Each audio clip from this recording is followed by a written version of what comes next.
inputs that now we are gathering over when it comes to the investigation. Of course, it's a multi-agency investigation, search operations that has been launched. We are getting to now know through sources from the MHA that the NI is likely to probe the Riyasi terror attack. Let me go across to Priyank now. Priyank, information coming in that there are possible links to previous terror attacks also when it comes to the current terror attack in Riyasi that was reported yesterday.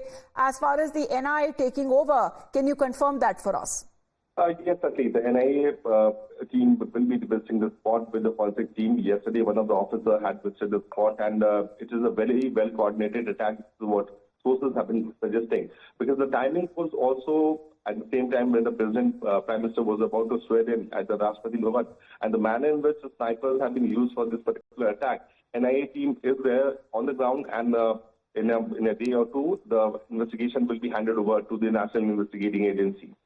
All right, Priyank, thank you very much for that update. So what we are learning that in all probability, when it comes to the MHA sources, that we are learning that the NIA could take over the probe in the terror attack, as also what Pradeep was pointing out through sources, that possibility of the same terrorists that were probably involved when it comes to the Indian Air Force ambush, the convoy that was ambushed last month. This is a possibility that it could be the same terrorists who were behind yesterday's terror attack in Riyasi, including a child who lost his life, around 10 people. The casualties that are feared, over 30 of them that have been injured. And this has been reported simultaneously at the same time when it comes to in Delhi, Prime Minister Narendra Modi was being sworn in. Let's also get